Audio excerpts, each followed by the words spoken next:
No sufoco, o Flamengo avança nos pênaltis e pega o Racing na semi da Libertadores. Salve nação rubro-negra, estamos chegando com todas as notícias do clube mais amado do Brasil. Em uma atuação muito ruim, o Flamengo conseguiu a classificação nos pênaltis na noite desta quinta. De vilão a herói, Rossi vira destaque na Argentina. Agora, foco total contra o Corinthians pelo Campeonato Brasileiro, já que na última rodada empatou contra o Vasco da Gama. Essas e outras notícias do nosso Mengão iremos acompanhar agora. Boa, Globo Esporte chegando, o Flamengo está na semifinal da Conmebol Libertadores, passou pelo Estudiantes, mas teve drama, hein? Muita emoção, o Rossi deu mole, depois na decisão por pênaltis, ele acabou virando herói, goleiro do Flamengo resolveu a parada. Há muitos sentimentos numa única imagem. Frustração, raiva, lamentação, culpa. Eu sei que quizás errei, mas a posição de goleiro é assim. Quando eu errar, é gol. Mas, porém, contudo, todavia, há outros sentimentos numa única imagem. A gente vai falar desses daqui a pouco. Apesar da atmosfera de um estádio lotado e da estratégia adversária, o Flamengo não sofreu a esperada pressão inicial. Ao contrário, foi somando chances. Com Saúl 2 vezes, uma na trave, a outra raspando a trave. Estava tudo sob controle até os segundos finais do primeiro tempo. Quando a bola quicou para um Benedetti, quase sem ângulo, acertar. E Rossi aceitar. É difícil também virar aquela cabeça, né? O goleiro tem que ser muito forte mentalmente, porque a gente não pode errar. Eu me cobro muito pelos erros que eu posso cometer. Até porque tinha todo um segundo tempo pela frente. Estudiantes por um gol para se classificar. E ele até saiu. De uma bola que começou no goleiro e terminou com o mesmo Benedetti encobrindo Rossi. Para os rubro-negros, os segundos seguintes pareceram horas até o juiz anular o lance. Eu dou uma travada para deixar ele impedimento, mas quando o árbitro não levantou também eu fiquei na dúvida, torcendo para que se confirmasse o que eu estava imaginando. Alívio do Flamengo, que criou pouco para empatar. 1-0, 2-2 na soma do confronto. O ápice da emoção estava reservado para depois e seria caprichado. É que os roteiristas do futebol adoram reviravoltas. Herói e vilão do tempo normal acabariam trocando de papéis no mesmo cenário. Rossi tinha uma certeza. Quando veio os pênaltis, ele veio falar para mim. Eu falei para Felipe que, além do erro, eu ia defender pelo menos um pênalti. No sorteio, Jorginho, a novidade da escalação, abriu a série. Ele fez. O Estudiantes também. Luiz Araújo, gol do Flamengo. A vez de Benedetti, protagonista com a bola rolando. Rossi cumpriu a promessa. Carrascal ampliou para o Flamengo. O Estudiantes acertou o segundo. Léo Pereira fez o quarto rubro-negro. As cacibas do Estudiantes na bola. Deu Rossi pela segunda vez. Numa noite em seu país, que, mais uma vez, os melhores sentimentos possam caber numa única imagem. Vamos lá, gente, vamos falar desse jogo. Um jogo cheio de elementos pra gente comentar. Vene Casagrande, começa com você, claro, você é um grande representante aí do Flamengo. O Flamengo não fez uma boa partida, né, Vene? Mas olha, eu costumo falar isso, e aí quando é sobre o Botafogo, as pessoas, você tá passando pano. Gente, a Libertadores não é sobre você ser espetacular e vencer super bem. É sobre você entender os elementos, passar por eles, ganhando ou perdendo, mas nesse caso perdendo e se classificando. Você ter sorte, você ter competência, você ter entendimento para se classificar. Ontem o Flamengo, já demos o parabéns, se classificou, isso que importa na Libertadores. Mas a gente é pago para comentar. Não fez uma boa partida, né, Vene Casagrande? Fernandinho, antes de mais nada, eu acho que a partida do Flamengo foi péssima, foi terrível. Uma partida para, de fato, o técnico Felipe Luiz e os jogadores esquecerem. Mas a classificação no Flamengo, ela não foi injusta. Se a gente olhar os dois jogos, tanto aqui no Rio de Janeiro quanto lá na Argentina, o Flamengo foi melhor. O primeiro tempo do Flamengo aqui no Maracanã foi algo absurdo.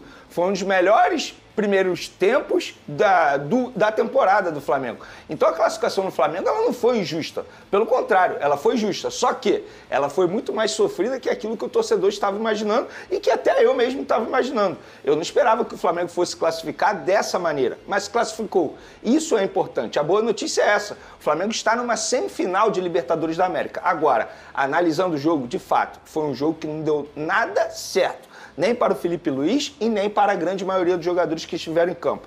Uma partida terrível do Arrascaeta, a pior partida do Pedro, sem sombra de dúvidas, na temporada, porque ele foi muito mal. Os zagueiros não fizeram um bom jogo, os laterais não fizeram um bom jogo. Eu só vou salvar um jogador de linha, que foi o Saúl, que para mim ele foi o melhor jogador de linha com a camisa do Flamengo, sem sombra de dúvidas. A gente pode debater se o Rossi foi o melhor em campo, mas de fato ele foi o salvador da pátria. Mas a tática do Flamengo, o plano de jogo do Flamengo, preparado pelo técnico Felipe Luiz, não deu certo. Ele não conseguiu fazer o Flamengo sair daquilo que estava sendo encarado dentro de campo. Mas eram os 11 ideais, concorda? Sim, a escalação perfeita. Para mim, hoje, essa seria a escalação, os 11 ideais. Perfeito, você tocou num ponto que eu gostaria de comentar, inclusive. Acho que a escalação que entrou ontem, pronto, é o time titular. Eu não discordo da escalação, eu discordo da maneira que o Flamengo jogou. O Flamengo não soube sair da zona que o Estudiantes estava fazendo. Por exemplo, o Estudiantes, o que ficou fazendo? Toda hora dava bola longa, o centroavante cabeceava, casquinha, e a segunda bola era sempre do Estudiantes. O Flamengo não conseguia ganhar essa segunda bola, e o Felipe Luiz, que ainda está adquirindo experiência como treinador, ele vai completar 1 ano ainda à frente do Flamengo, ele não soube fazer o time jogar. Tudo bem que com as substituições o Flamengo até melhorou um pouquinho, por exemplo, a entrada do Carrascal no lugar do Arrascaeta, mas de fato não foi uma exibição de gala do Flamengo, longe disso. Mas repito, Fernandinho, o Flamengo mereceu a classificação, mereceu bastante a classificação, não pelo que jogou na Argentina, mas pelo que jogou aqui no Maracanã. Agora fica de aprendizado. O Flamengo, se jogar dessa maneira diante do Racing, será eliminado.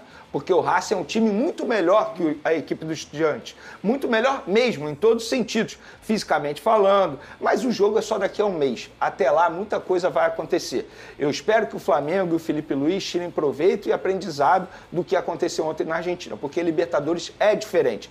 Estamos falando de um Flamengo que está na semifinal da Libertadores, mas com exibições horríveis na Libertadores, na competição. Em 10 jogos, eu vou lembrar aqui de um jogo que o Flamengo fez muito bem, que foi contra o Internacional lá no Rio Grande do Sul. Aqui no Maracanã até fez um bom jogo, mas lá no Rio Grande do Sul foi um exemplo de jogo. Agora, a campanha do Flamengo, a exibição na Libertadores, é uma campanha terrível. Mas, independentemente disso, o Flamengo está na semifinal de Libertadores.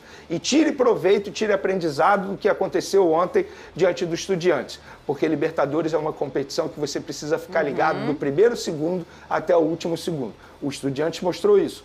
Se o Flamengo não ficar ligado, será eliminado para o Racing. Eu falei ontem aqui, esse plug na parede de 90 minutos, ele é essencial na Libertadores. Um pouquinho de sorte também, muita competência. E aí, ô Pedrosa, talvez tenham 2 elementos que podem ter colocado o Flamengo num placar derrotado nessa partida. Não fez uma boa partida e perdeu 1-0 para o Estudiantes. Eu acho que o primeiro, não sei se você concorda comigo, é a máxima do futebol, e por isso ele é tão apaixonante, que você pode ter uma diferença técnica de prateleiras, assim, de um abismo entre um time e outro. Mas quando você tem um time completamente aguerrido, com vontade de vencer, com um nível de competitividade altíssimo, não que o do Flamengo não estava, mas do Estudiantes estava extrapolando.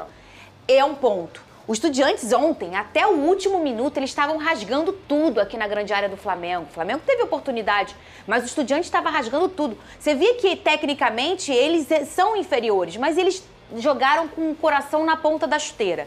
E outra coisa, que Libertadores, e aí é para qualquer torcedor, do Palmeiras, do Flamengo, do Botafogo, de todos os torcedores, a Libertadores, gente, é e sempre foi diferente. São vários elementos, a torcida, o entorno, o que aconteceu, o medo do que pode acontecer, porque é um jogo que já veio na pressão pelo que aconteceu com o Plata aqui no Maracanã. Enfim, são várias coisas que você consegue pegar um time, o melhor hoje da América do Sul, que é o Flamengo, e enfrentar um time bem mediano da Argentina, eu digo hoje, porque a história do Estudiantes na Libertadores é incrível.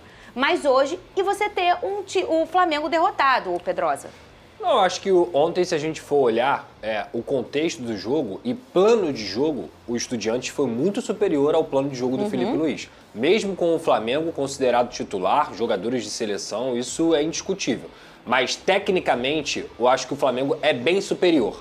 Só que o futebol não é feito só de técnica. O futebol é feito de tática, o futebol é feito da disputa que você tem que ter em cada bola. O futebol é feito muito do mental. Eu acho que o estádio ontem, ele pulsou os 90 minutos e acabou também fazendo muita diferença para os caras que estavam em campo, tanto positivamente para a equipe do Estudiantes quanto negativamente para a equipe do Flamengo. Jogadores experientes errando coisas fáceis pelo lado do Flamengo. E a cada disputa de bola, que a competição é muito importante, o Estudiante estava levando a melhor, fisicamente, no momento da antecipação. Então eu acho que assim, é muito claro como o Flamengo joga.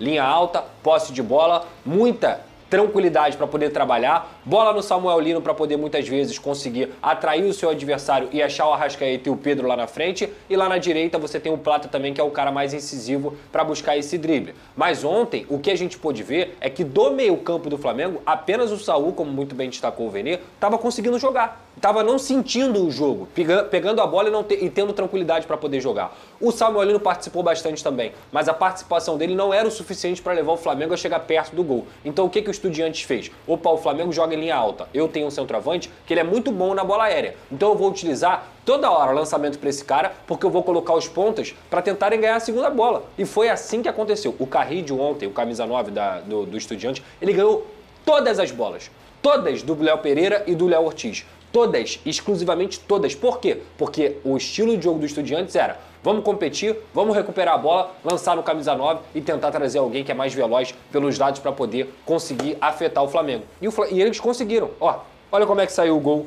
do Estudiante. Justamente, lançamento pro Carrillo, ele não ganha bola, mas ele faz o suficiente para tirar o Léo Ortiz da jogada. Acho que o Varela vai mal nessa leitura. Sim. No momento ali ele estava de costa, marcou errado. E aí o Rossi falha. Mas também tem muito mérito do chute do canhoto ali do jogador do Estudiante. No segundo tempo, eles chegaram a fazer o segundo gol. Na mesma jogada. Na mesma jogada. Tem mérito do Léo Ortiz, porque o Léo Ortiz faz a linha de impedimento, mas a jogada era a mesma e estava entrando o tempo inteiro. Então o Felipe Luiz ontem, ele fica como aprendizado, ele não conseguiu neutralizar uma coisa clara que ficou marcada durante o jogo inteiro. O Estudiantes, quando entrou o C3, por exemplo, que é muito bom ponta, cara, a todo momento tendo volume de jogo, tentando fazer o segundo, o técnico do Estudiantes mexeu muito bem, querendo a vitória.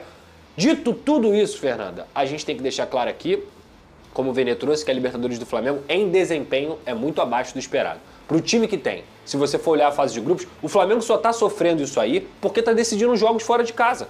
Todos os jogos são fora de casa. De novo com o Racing fora de casa. E o que leva a isso? Fase de grupos ruim. Fase de grupos ruim, o seu time vai conseguir decidir os jogos de mata-mata fora de casa. Então, eu acho que o Flamengo continua sendo favoritaço contra o Racing, mas o Racing é bem melhor do que o Estudiantes. Não é pouco não, tá, gente? É bem melhor. É muito mais difícil jogar no estádio do Racing e o Racing é muito mais organizado do que o Estudiantes para poder ferir o Flamengo justamente nesse tipo de jogo. Pode ter certeza que o Racing estava assistindo ontem minuciosamente para entender como é que é esse Flamengo. E o Gustavo Costas, que é o treinador do Racing, inclusive deu um baile de bola aqui no Botafogo na Recopa Sul-Americana. Ganhou a Copa Sul-Americana em cima de um brasileiro também. Então assim, cara, eu acho que nesse momento o desafio do Flamengo é voltar a jogar bem nos dois jogos. Coisa que não conseguiu fazer praticamente nessa Libertadores, tirando a partida contra o Inter. Dito isso, repito mais uma vez, o Flamengo é time pra cacete. O Flamengo tem que aprender com isso aí, porque jogadores tem de sobra. E quando um Arrascaeta e o Pedro estão apagados como aconteceu ontem, não tem time que não sinta. E o Flamengo sentiu. O Arrascaeta fez uma partida muito apagada, não só no primeiro jogo, no Maracanã, mas também ontem. E o Pedro, que é o Pedro que a gente sabe que é um centroavante maravilhoso, Ele também foi mal ontem. Ele perdeu um gol. Não, ele foi mal no jogo de ida também. Ele perdeu... Porque no jogo de ida aqui no Maracanã, se ele tivesse feito os gols que ele teve oportunidade... Verdade. E ele ficou de perdeu soberba, ontem também.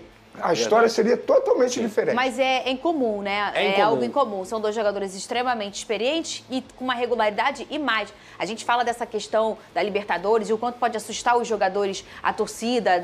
As torcidas argentinas, elas têm essa característica, né? E isso não pega Bruno Henrique, não pega Arrascaeta, não pega Pedro. Até com essa competição que eles são extremamente experientes, né? Sim. Já venceram essa competição.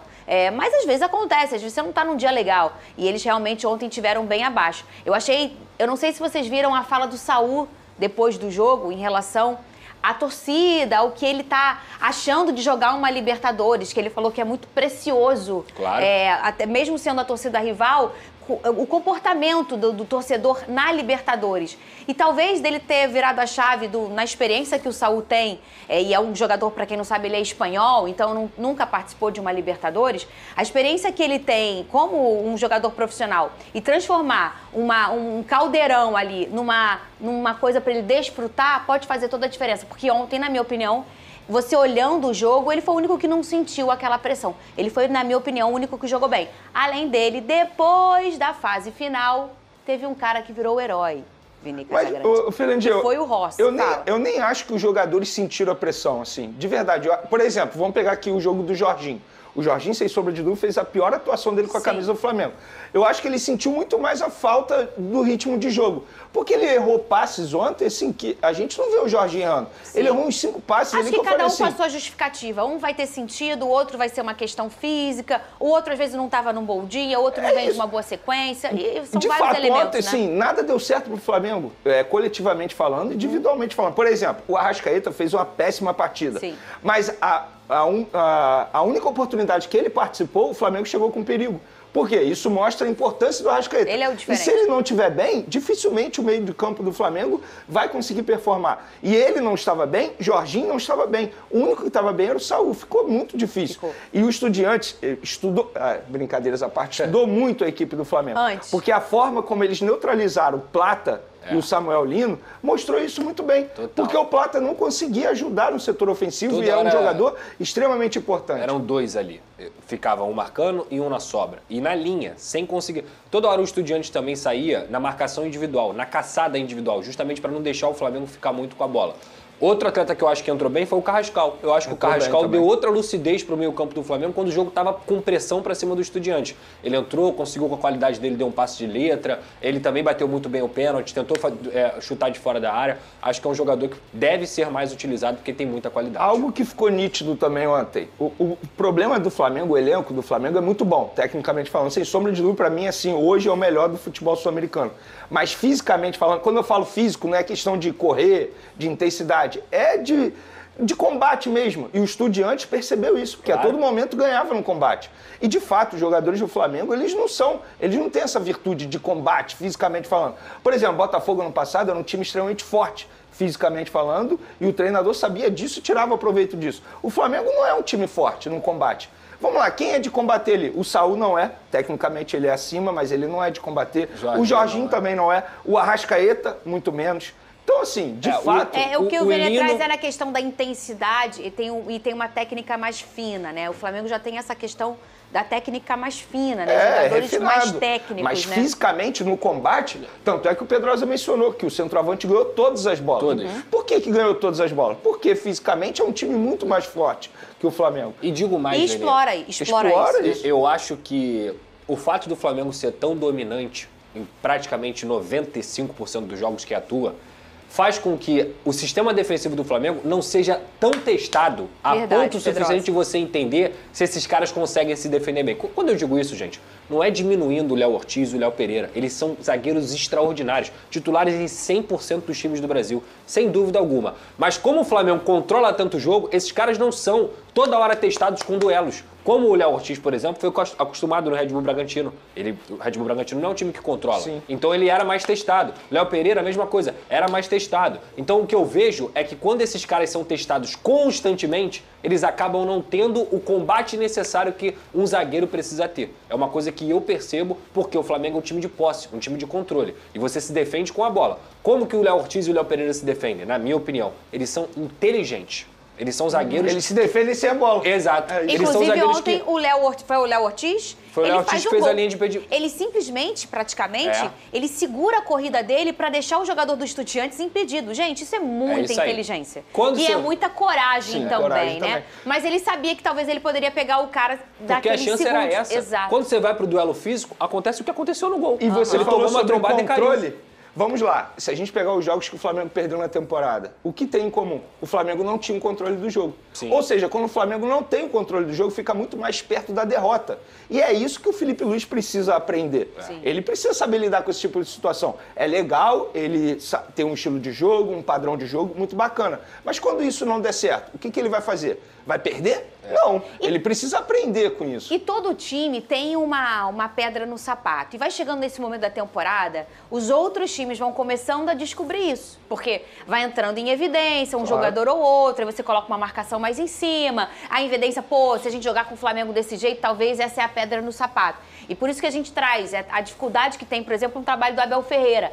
Quantos anos no Palmeiras e o cara consegue se reinventar e ter praticamente o mesmo estilo. Por quê? Porque ele consegue fazer o jogo da prancheta. Vou dar um exemplo. No ano passado, no final da temporada, todo mundo começou a descobrir que se você fechasse todas as linhas ali e ficasse com os 11 dentro da grande área, você pegava o Botafogo de jeito.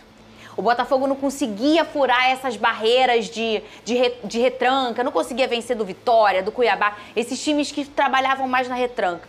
O Flamengo, quando não tem esse controle, ele tem dificuldade. Essa é a pedra do sapato do Flamengo. E é isso. E os zagueiros, o Pedrosa estava falando sobre os zagueiros, eles se defendem sem a bola. É exatamente isso. Por exemplo, eles apertam, aumentam a marcação, sobem o bloco e aí na correria, na base do físico, da intensidade, conseguem recuperar a bola. Quando não tem esse controle de jogo, acontece o que aconteceu ontem. E é isso que o Felipe Luiz precisa aprender. Na coletiva dele, eu assisti a coletiva inteira, ele começou dizendo num discurso que o Flamengo não tinha jogado tão mal. Depois ele foi dando o braço a torcer. E é isso que me preocupa. Se ele achar que o Flamengo jogou bem, isso me preocupa demais. A gente está defendendo também. Mas aí depois eu acho que ele deu o braço a torcer, ele percebeu que de fato não tinha como ele comprar essa ideia. Porque o Flamengo fez uma atuação terrível. Mas, repito, a boa notícia, o copo meio cheio, o Flamengo está numa semifinal de Libertadores. Que aprenda com os erros e o jogo é só daqui a um mês. E daqui a um mês muita coisa vai acontecer. Tem muito da onde tirar também. Tem. Eu duvido que ele olhe a escalação que ele colocou ontem e que na nossa cabeça é a melhor. Rapaz, eu acho que esse cara vai mexer no time, Veneno. Sim, eu também acho. Eu acho que esse cara vai mexer no... Sabe por quê? A gente falou do Léo Pereira e do Léo Ortiz, sendo que eles são dois jogadores da linha defensiva. O futebol é feito com 11 hoje. Com 11. Quando o Arrascaeta e o Pedro não conseguem fazer um combate lá na frente e a transição rápida do Estudiantes está toda hora acontecendo, isso é um problema do sistema defensivo lá na frente. Isso é um problema dos caras que estão marcando os caras que estão lá na frente. Porque o que me preocupou ontem no Flamengo era a quantidade de risco que sofreu porque fez uma transição defensiva ruim. Sabe quem vai entrar nesse time, Pedrosa? Eu já te adianto. Pulgar. Assim, eu sou fã do futebol do Jorginho e do Saúl. Mas o Pulgar tem algo que os dois não têm, embora nem seja o ponto forte do Pulgar. Sim. O Pulgar, ele sabe combater também. Faz melhor o jogo sujo. É isso, exatamente. O primeiro combate. Por isso que eu acho que ele vai entrar nesse time titular, porque ele consegue ter mais físico, algo que eu mencionei anteriormente. Muito mais que o Saúl e propriamente que o Jorginho. E quando a gente olha assim o desenvolvimento de um treinador jovem, que é o caso do Felipe Luiz, a gente sempre fala isso aqui. Ele tá desenvolvendo, né? Ele é um grande potencial, mas ele tá desenvolvendo. No início da temporada, o que ele fazia, o que ele falava, Pedro e Arrascaeta não jogam juntos. Sim. Ele levou essa máxima até que os dois começaram a jogar tão bem, de forma individual, e aí eles obviamente dão up no coletivo, isso Claro. é óbvio, e que aí então agora pode, mas como ele começar a perceber, e ele já percebeu obviamente, esse traço que o Pedrosa trouxe de, e o dia que eles não estiverem os dois bem, acontece o que aconteceu. Ontem. Exatamente, acontece o que aconteceu. E qual foi o melhor jogo do Flamengo na Libertadores, Venê? Qual foi a melhor fase do Flamengo na Libertadores? Pra mim, o melhor jogo do Flamengo na Libertadores foi contra o Internacional lá. E o Pra mim, primeiro foi um tempo baile. no Maracanã, que foi um Foi baile. muito bom também. Quem começou o jogo? Bruno Henrique. Só que ontem ele entrou mal. Então, mas aí é diferente você começar e você entrar. E posso ser sincero sobre o Pedro e Bruno Henrique? O que o Pedro fez ontem de bom é legal. De vilão a herói, a promessa cumprida de Rossi e a liderança decisiva de Felipe Luiz na classificação do Flamengo à semifinal da Libertadores. Dramática noite em que o Flamengo conquistou sua vaga na semifinal da Libertadores. Um dos protagonistas do duelo contra o Estudiantes foi o goleiro Agustín Rossi. Após uma falha que resultou no único gol da partida no tempo regulamentar, o arqueiro argentino deu uma prova de personalidade ao fazer uma promessa ao técnico Felipe Luiz. Ele se redimiria nos pênaltis e classificaria o time carioca. E assim aconteceu. O jogo foi carregado de tensão desde os primeiros minutos. O Flamengo, que havia vencido o primeiro confronto por 2-1, entrou em campo ciente de que qualquer descuido poderia custar caro. Do outro lado, o Estudiantes apostava na força de seu estádio e no apoio fervoroso da torcida, para reverter a desvantagem e seguir vivo na competição continental. O clima era de final. No decorrer do primeiro tempo, o rubro-negro conseguiu controlar bem as ações, mantendo a posse de bola e tentando ditar o ritmo da partida. No entanto, mesmo com esse domínio territorial, as oportunidades de gol eram escassas. A equipe argentina se mantinha firme na defesa, buscando explorar os contra-ataques e as bolas paradas. E foi justamente em um momento de desatenção que o inesperado aconteceu. Nos acréscimos da primeira etapa, Gaston Benedetti apareceu livre na entrada da área e acertou um forte chute de perna esquerda. A bola passou por Rossi, que não conseguiu reagir a tempo. Era um lance defensável e muitos torcedores não esconderam a frustração com o erro do goleiro. O gol reacendeu o Estudiantes e empatou o confronto no agregado, colocando ainda mais pressão sobre o Flamengo. No vestiário, durante o intervalo, o técnico Felipe Luiz teve um momento chave com Rossi. O goleiro, visivelmente abatido, admitiu que havia falhado. Ainda assim, demonstrou maturidade e coragem ao fazer uma promessa direta ao treinador. Ele seria o responsável por garantir a classificação nas penalidades. Felipe Luiz confiou, e essa confiança se mostrou essencial. Segundo o próprio técnico, sua resposta foi simples e direta. Pediu para que o goleiro mantivesse a calma e o foco, pois o grupo confiava nele. Para Felipe Luiz, erros acontecem, especialmente com goleiros, cujas falhas são mais expostas e quase sempre fatais. O importante era a forma como Rossi lidaria com aquele momento, e a resposta viria em campo, minutos depois. Com o início do segundo tempo, o Flamengo voltou mais agressivo. A posse de bola aumentou e o time passou a rondar com mais frequência a área adversária. No entanto, a defesa argentina se manteve bem posicionada, dificultando as infiltrações e impedindo finalizações mais claras. Felipe Luiz, então, promoveu mudanças que mudaram o ritmo do jogo. Bruno Henrique e Luiz Araújo entraram para dar mais velocidade ao ataque, enquanto Jorge Carrascal também foi acionado para trazer mais criatividade ao meio de campo. Essas alterações surtiram efeito imediato. O Flamengo passou a pressionar mais a saída de bola do Estudiantes e criou boas chances pelos lados do campo, especialmente com jogadas de triangulação envolvendo Samuel Lino, Carrascal e Bruno Henrique. Ainda assim, o gol da classificação não veio e a decisão foi para os pênaltis. Era o momento de Rossi cumprir sua palavra, e ele não decepcionou. Com postura firme, olhar concentrado e movimentos precisos, o goleiro defendeu 2 cobranças do Estudiantes e conduziu o Flamengo à semifinal da Libertadores. Do vestiário ao campo, da falha ao protagonismo, Rossi viveu uma noite de redenção completa. A atuação do goleiro foi fundamental, mas o papel de Felipe Luiz também foi amplamente destacado pela imprensa, especialmente fora do Brasil. O jornal espanhol AS, por exemplo, dedicou seu título ao técnico brasileiro, exaltando sua postura, decisões táticas e liderança no momento mais decisivo da temporada até aqui. Para o veículo europeu, Felipe Luiz foi o verdadeiro arquiteto da classificação rubro-negra. Após 2 eliminações seguidas nas quartas de final da Libertadores, o Flamengo voltou a figurar entre os 4 melhores clubes do continente. A vitória nos pênaltis não foi apenas um triunfo esportivo, mas uma resposta emocional e coletiva de um grupo que soube lidar com a pressão, corrigir erros em tempo real e valorizar o espírito de superação. Filipe Luís, em suas declarações após a partida, comentou sobre a importância de enfrentar os próprios erros e aprender com eles. Segundo ele, quando um jogador falha, é essencial reconhecer o equívoco, não se esconder e buscar a evolução por meio do treino.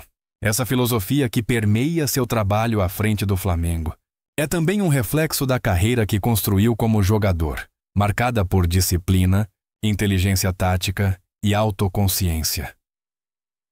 A semifinal da Libertadores se desenha como um novo desafio, mas o foco imediato do Flamengo se volta agora para o Campeonato Brasileiro. Líder da competição, o time tem pela frente um confronto importante contra o Corinthians. Apesar do desgaste emocional e físico causado pela disputa contra o Estudiantes, o grupo sabe da necessidade de manter o desempenho no torneio nacional. Na manhã seguinte à classificação, o elenco ainda estava em solo argentino quando realizou o último treino antes da viagem para São Paulo. O Centro de Treinamento do Defensa e Justiça foi o cenário escolhido para essa preparação, que priorizou trabalhos de recuperação, ajustes táticos e foco mental. A programação da equipe foi montada com precisão, para equilibrar o desgaste e manter o alto nível de concentração exigido nas próximas rodadas do Brasileirão. O Flamengo vive, portanto, um momento de transição entre um feito heróico e a manutenção de sua regularidade em outras frentes. O equilíbrio entre emoção e racionalidade, entre coragem e planejamento, tem sido um dos traços marcantes do trabalho de Filipe Luís. E episódios como o de Rossi, que demonstrou humildade para reconhecer um erro e coragem para superá-lo, são o retrato do espírito que o treinador busca imprimir em seu elenco. Além do aspecto tático, essa gestão emocional é talvez um dos maiores diferenciais do Flamengo nesta temporada.